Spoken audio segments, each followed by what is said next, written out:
Hi guys, welcome back to the channel. स्वागत है आप सभी का बहुत दिनों बाद एक छोटी सी रोड ट्रिप पे। We are in the middle of June और ऐसे लग रहा है अपनी रोड ट्रिप से एकदम से बंद हो गई है। कहा तो जब 2026 का पहला दिन था और मैं ऑफिस जा रहा था, मैंने न्यू ईयर रेजोल्यूशन ली थी कि कम से कम एक महीने में एक ट्रिप तो पक्का अपन करेंगे।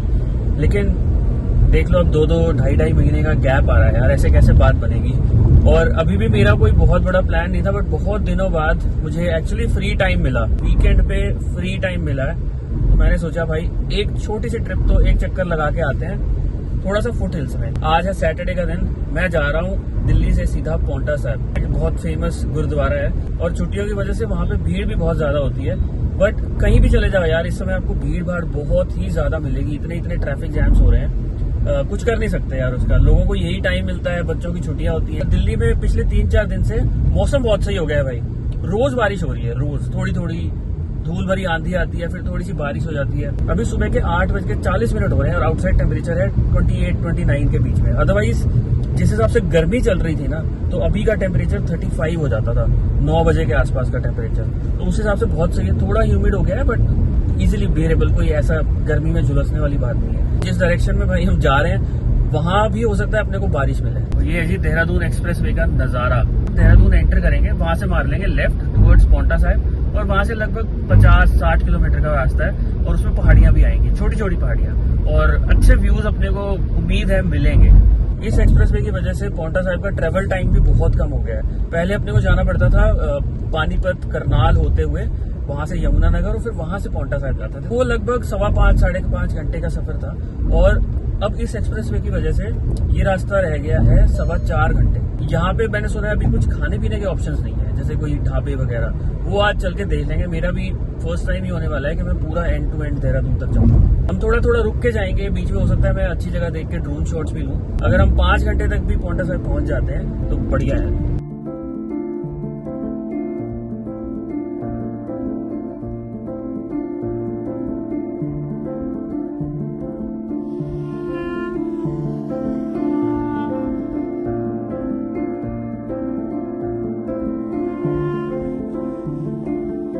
आ गया जी अपनी जर्नी का पहला टोल, इफेक्टिवली पहला टोल। इससे पीछे दिल्ली के अंदर एक टोल था, वो मेरे हिसाब से चल नहीं रहा था क्योंकि ना तो वहाँ पे कोई बैरियर था ना कुछ।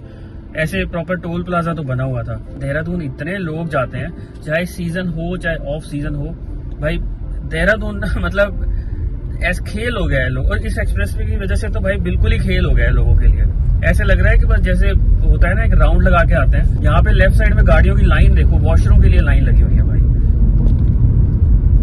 हद हो रही है यार कितनी गाड़ियां जा रही हैं। और सामने लेफ्ट साइड की तरफ मुझे ना डार्क क्लाउड्स दिख रहे हैं, तो कोई बड़ी बात नहीं है, अपने को आज अच्छी बारिश में मिले। 8:10 के आसपास मैंने अपनी जर्नी शुरू की थी। 47 किलोमीटर हमने कवर कर लिया। अब इस हाईवे पे तो बिल्कुल ही थ्रू एंड थ्रू है टिल देहरादून, और माइलेज भी अपनी 20.1 आ रही है। माइलेज को लेके मेरा बड़ी टेंशन हो रही थी बहुत दिनों से ना, माइलेज में और ड्रॉप देखने को मिल रहा है। क्योंकि भाई ह्यूमन बॉडी तो गन्ने का जूस पी सकती है, गाड़ी नहीं पी सकती भाई। समझ रहे हो ना मैं क्या कह रहा हूँ। तो बड़ी टेंशन हो रही थी। अभी फिलहाल ठीक आ रही है, 20 की माइलेज आ गई है क्योंकि सही चल रही है गाड़ी और गाड़ी में कोई लोड नहीं है, सिर्फ मैं ही बैठा हूँ हल्का फुल्का। लेकिन फिर भी यार गन्ने का जूस बहुत आ रहा है आजकल पेट्रोल में, और पता नहीं क्या होगा भाई। इससे पहले कि पेट्रोल पूरा एडल्ट्रेटेड हो जाए, जितना हो सके घूम लो। और एक ये ईरान वाली वॉर है ना, ये बंद नहीं हो रही। स्टेट ऑफ हॉर्मुज़ अभी भी मतलब डाइसी सिचुएशन चल रही है, तो पता नहीं क्या ही होगा यार पेट्रोल का। टेंशनें बहुत है भाई, लेकिन घर से बाहर निकलना जरूरी है। और बाय द वे अपना ETA है 12:27। 1 बजे, 1:15 बजे, 1:30 बजे तक भी पहुंच जाएंगे ना तो भी सही है, कोई टेंशन नहीं है। बस मुझे देहरादून में नहीं फंसना। वैसे तो हम देहरादून के अंदर जा ही नहीं रहे, बिल्कुल जैसे ही देहरादून एंटर करेंगे वैसे ही हम लेफ्ट मार लेंगे। लेकिन अब मुझे आइडिया नहीं है कि भाई बिल्कुल एंट्री पे ही चोकिंग पॉइंट है या थोड़ा अंदर जाके ट्रैफिक चौक होता है। जैसे ही मैंने बागपत वाला इंटरसेक्शन क्रॉस किया है ना, जो ईस्टर्न पेरीफेरल वाला है, उसके बाद हाईवे एकदम खुल गया है। ऐसे लग रहा है बिल्कुल ना जैसे खेतों के अंदर से हाईवे निकल रहा है प्रॉपर। जो दिल्ली वाला सेक्शन है ना, वो मोस्टली एलिवेटेड है क्योंकि कंजस्टेड है भाई।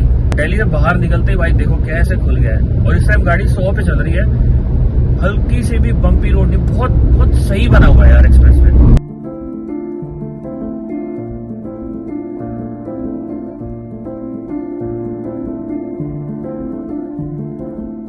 और इसी के साथ अपनी जर्नी के 100 किलोमीटर पूरे। 76 की एवरेज स्पीड आई है, 19.4 की माइलेज तो भाई बहुत अच्छी आई है। पेट्रोल में गन्ने के जूस से मुझे नहीं लगता अपनी गाड़ी को अभी तक कोई फर्क पड़ा है, क्योंकि मेरी गाड़ी E20 कंप्लायंट है। लेकिन अब ये सुनने में आ रहा है कि गवर्नमेंट धीरे धीरे E20 को E25 कर रही है साइलेंटली, विदाउट इवन डिक्लेयरिंग। पता नहीं यार इसमें कितनी सच्चाई है, कुछ नहीं पता भाई पेट्रोल और डीजल का क्या होगा। अभी सुनने में आया डीजल में भी कुछ ना कुछ मिला रहे हैं, आइसोब्यूटेनॉल करके है, 15% वो मिला देंगे डीजल में। तो पता नहीं फिर डीजल बेचारों का क्या होगा। असमंजस सा चल रहा है भाई ऑटो मार्केट में इसी चीज को लेके, फ्यूल को लेके। मुझे नहीं पता भाई इस चीज का कुछ कर भी सकते हैं या नहीं। फिलहाल तो अपनी जर्नी एंजॉय करते हैं। हाईवे बहुत जबरदस्त है यार, इतना एफर्टलेस हाईवे है ना। देहरादून जाना तो मजाक हो गया है। लेकिन एक चीज मैं देख रहा हूँ, जीपीएस में वार्निंग आ रही है, ट्रैफिक इज गेटिंग वर्स, ऐसे करके आ रहा है। पता नहीं यार, हो सकता है जहाँ ये एक्सप्रेसवे एग्जैक्टली खत्म होता है ना, वहीं पे थोड़ा बहुत चौकिंग पॉइंट हो, पता नहीं क्या है।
शामली यहाँ से लेफ्ट मार के 13 किलोमीटर, सहारनपुर 63, देहरादून 110। ज्यादा नहीं रह गया। देहरादून का आधा रास्ता तो हमारा कवर अप भी हो गया है, ऑलमोस्ट मान के चलो 1.25 घंटे में। तो मैक्सिमम 2.5 घंटे हैं भाई देहरादून के इस एक्सप्रेसवे पे, और उसके बाद आपको 2.5 घंटे और लगेंगे मसूरी तक पहुंचने के लिए। इतना सुंदर मौसम हो गया है, इतना प्लेजेंट हो गया है। आउटसाइड टेम्परेचर 28 डिग्रीज और सामने बढ़िया वाले डार्क क्लाउड्स दिख रहे हैं। बिल्कुल हमें वहीं जाना है जहाँ पे क्लाउड्स हैं। मजा आ जाएगा यार अगर अच्छी बारिश देखने को मिल गई ना। पर तूफान नहीं आना चाहिए भाई, क्योंकि तूफान बहुत आ रहे हैं आजकल। कितना सुंदर हाईवे, और भाई जब से मैं दिल्ली से चला हूँ चलता आ रहा है हाईवे, कोई डिस्ट्रप्शन नहीं, कुछ नहीं, कहीं कोई ट्रैफिक जैम नहीं। और देहरादून से 15-20 किलोमीटर पहले तो वो जंगल वाला एलिवेटेड रोड शुरू हो जाएगा, वो और बढ़िया है भाई। अपनी टोटल जर्नी अभी 2 घंटे 20 मिनट के आसपास बची है, और मेरा अभी इसी मौसम को देख के मन कर रहा है कि यार ये थोड़ा और होना चाहिए। एक चीज जो मैं नोटिस कर रहा हूँ ना अभी तक इस हाईवे पे, कि भाई यहाँ पे ना कोई भी रेस्ट एरिया जैसे है वो ओपन नहीं हुए हैं, मतलब खाने पीने के कोई ऑप्शन नहीं है। तो बीच बीच में ना कुछ ऐसे स्पॉट्स आ रहे हैं जहाँ पे लोगों ने अपने ठेले लगा रखे हैं। कोई चिप्स बेच रहा है, कोई ऐसे छोटी मोटी रेडी है, या कोई चाय वाली दुकान है। और जहाँ भी ऐसा स्पॉट है ना, वहाँ पे कम से कम 50 गाड़ियां खड़ी हुई हैं। जैसे लोग ना टूट के पड़ रहे हैं। तो जैसे रेस्ट एरियाज ओपन हो जाएंगे, लोग ऐसे टूट के पड़ेंगे कि जैसे पता नहीं क्या हो। अभी ये हाल है तो आगे पता नहीं क्या होगा। नो वंडर इतनी रील्स आती हैं देहरादून की कि भाई देहरादून में इस एक्सप्रेसवे के बनने से बहुत ट्रैफिक बढ़ गया है। 5 मिनट पहले सहारनपुर क्रॉस किया है और अब देखो बारिश शुरू हो गई। ड्रिजलिंग है, लेकिन भाई आगे माहौल है मस्त है एकदम। और यहाँ पे ना हल्का हल्का पहाड़ियों का व्यू भी शुरू हो गया है। और इस टाइम पहाड़ों पे तो पूरा क्लाउड कवर है, ठीक से दिख भी नहीं रहे पहाड़। कैमरा में तो वैसे ही बिल्कुल नहीं पता लग रहा है। जबरदस्त मौसम भाई, 25.5 डिग्री टेम्परेचर। हाँ तो यार इसी हफ्ते 2-3 दिन पहले 45 था दिल्ली में, 45-46। अब हम पहाड़ियों के बहुत क्लोज आ गए हैं। और अब मुझे लगता है फाइनल पार्ट ऑफ एक्सप्रेसवे जो है वो शुरू होने वाला है, जो कि पूरा जंगल के ऊपर से निकलता है, राजा जी नेशनल पार्क के ऊपर से, एलिवेटेड रोड जिसकी मैं बात कर रहा था। भाई अब एक्साइटमेंट बढ़ रही है जैसे जैसे पहाड़ियां दिख रही है ना भाई देहरादून में। लेकिन पता नहीं क्यों ट्रैफिक दिखा रहा है। ये देखो जीपीएस देखो, 73 किलोमीटर के 2 घंटे, मतलब कुछ तो भाई लोचा हो रहा है। कोई बात नहीं यार, क्या करें, कितना ही क्रिप करें इसके बारे में। ये पहाड़ों में एंटर करने से जस्ट पहले एक आखिरी टोल, आई थिंक इसके बाद देहरादून तक तो कोई टोल नहीं होना चाहिए। थोड़ा सा आगे जाते ही ना हम पहाड़ों में होंगे।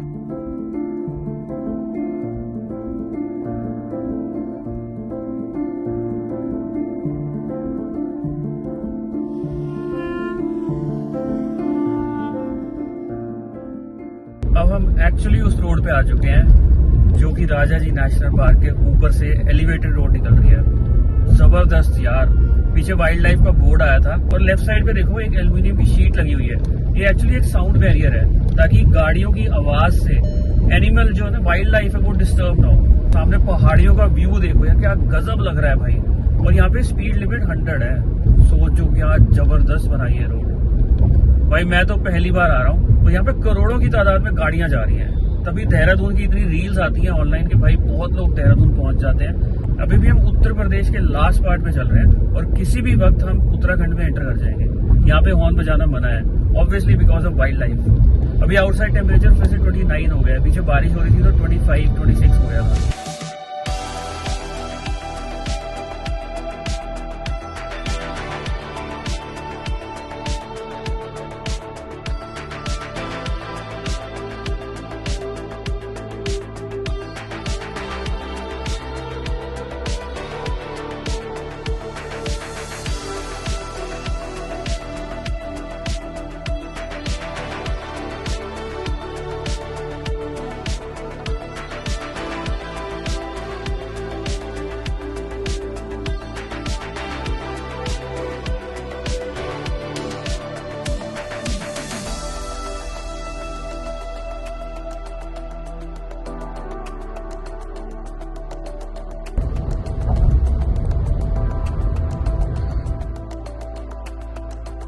पच्चीस मिनट का जाम दिखा रहा है। मुझे लग रहा है यहाँ पे काम चल रहा है, इसलिए ये ट्रैफिक जाम है। और इसी कारण से ना इतनी देर से मुझे जीपीएस बोल रहा है कि ट्रैफिक बढ़ रहा है, बढ़ रहा है, बढ़ रहा है। यही बढ़ रहा होगा, पता नहीं ये क्या है। ये काम हो रहा है, लग तो यही रहा है कि कोई काम चल रहा है। अब देखो यार कितनी देर में निकलते हैं, but 25 minutes means a lot.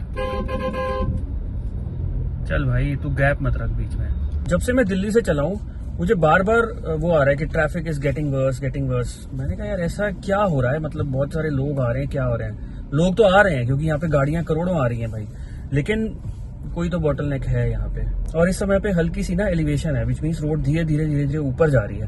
तो यहाँ पे जो मैनुअल गाड़ियां होती है ना, उनकी बड़ी क्लच प्लेटें जो है ना वो बर्न हो जाती हैं, क्योंकि क्लच ब्रेक बार बार आप ऐसे ही करते रहते हो फर्स्ट गियर में, तो ये बड़ा दिक्कत होती है। और अगर आपके पास एक ऑटोमेटिक गाड़ी है तो इस तरह की सिचुएशन में आपको मैनुअल डाल देना चाहिए, ताकि गाड़ी फर्स्ट गियर को लॉक करके रख दे और अपने आप ब्रेक दबाते रहो, गाड़ी चलती रहेगी और आपको कुछ नहीं करना। और डीएसजी के केस में ऐसी सिचुएशन में अगर आपने मैनुअल नहीं डाला तो आपका गियर बॉक्स है वो ओवरहीट होने के चांसेस हैं, जिसकी वजह से आपको जबरदस्ती गाड़ी पार्क करके वेट करना पड़ेगा। जो मुझे समझ आ रहा है कि ये वाला सेक्शन ना अभी तक पूरा बना नहीं है, तो थोड़ी लेन डाइवर्ट की गई है और ऊपर देखो जेसीबी लगी हुई है। हो सकता है आगे जाके ये जो 3 लेन्स हैं ये भी 2 या 1 लेन में कन्वर्ट हो जाए, तो इसीलिए जाम लगता है। राइट साइड से आने वाला ट्रैफिक तो बिल्कुल स्मूथ आ रहा है। इतनी नई से नई गाड़ियां, उनके बोनट खुले हुए हैं और गाड़ियां खड़ी हैं। और मैंने इतने केसेस देख लिए ना, यहाँ पे 6-7 गाड़ियां इतने से स्ट्रेच में मैं देख चुका हूँ। और ये वही प्रॉब्लम है, जो मैनुअल गाड़ियां हैं उनकी क्लच प्लेटें बर्न हो जाती हैं। इतना बम्पर टू बम्पर ट्रैफिक चल रहा है और आप बार बार क्लच ब्रेक करोगे तो यही हाल होगा। ये देखो भाई एक और गाड़ी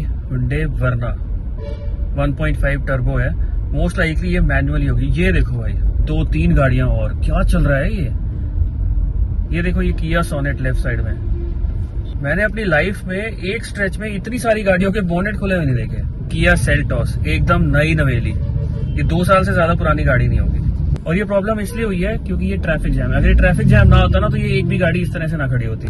चलो जी, मोस्ट लाइकली पूरा डाइवर्जन अपना खत्म हो चुका है और अब हम जा रहे हैं टनल की तरफ। जो राइट साइड टनल का हिस्सा है वो पुराना है और ये वाला नया है, तो होपफुली इसके आगे अपने को ट्रैफिक नहीं मिलेगा। देखने में बड़ा अच्छा लगता है यार। देवभूमि उत्तराखंड में आपका स्वागत है। नाम सुन के ही ना मतलब दिल में एक सुकून सा आता है। तो बस यार सबसे यही विनती है कि खराब मत करो इस जगह को, चाहे हिमाचल हो चाहे उत्तराखंड हो, ये दोनों हमारी देवभूमि है। इनकी पूरी रिस्पेक्ट करो और गंदगी मत मचाओ। अब पूरी रोड नीचे उतरेगी देहरादून की तरफ। हल्का सा पहाड़ी सेक्शन आएगा 6-7 किलोमीटर का, उसके बाद देहरादून टच करेंगे और सीधा लेफ्ट पांवटा साहिब की तरफ। चलो जी, लेकिन अब नीचे उतरने में ज्यादा परेशानी नहीं होगी। भैया बाइक वाले भैया थोड़ा सा ठीक से चलो यार, चिपका के चलते हैं ना, डर लगता है। पिछले आधे घंटे से देहरादून में फंसा हूँ और समझ नहीं आ रहा भाई क्या चल रहा है यहाँ पे। और अभी भी ना 1-2 छोटे मोटे पॉइंट्स बचे हैं। मतलब यार ये समझो मैं देहरादून के अंदर जा ही नहीं रहा। अभी सिर्फ मैंने एंट्री की है और ग्राफिकेरा यूनिवर्सिटी जो एंट्री पे आती है उसे क्रॉस किया है और अभी भी पता नहीं है भाई कितनी देर और लगेगी। 48 किलोमीटर के दिखा रहा है, 1 घंटा 15 मिनट। बस ना यहाँ से निकलना जो है वो ही एक मेन चैलेंज है। एक बार निकल गए ना उसके बाद मुझे नहीं लगता कोई ट्रैफिक मिलेगा भाई, लेकिन बहुत ट्रैफिक है यार, हद से ज्यादा ट्रैफिक। भाई कौन सी गलियों में जीपीएस ने ना घुसा दिया मुझे, इतनी छोटी छोटी गलियां एक गाड़ी चल सकती है। ये जो एक लेन दिख रही है ना आपको, इतनी छोटी छोटी रोड्स और बिल्कुल ब्रोकन, इसकी वजह से पता थोड़ा बहुत ईटीए ऊपर नीचे हो गया है, बट ठीक है अब शांति बढ़ गई। क्या बढ़िया हाईवे बना हुआ है ये तो। आगे पहाड़ियां आएंगी, वो सामने एक पहाड़ियों की रेंज दिख रही है, उसके साथ साथ हो जाएगा मुझे लगता है हाईवे, और फिर यहाँ से सीधा हिट करेंगे हम पोंटा साहिब।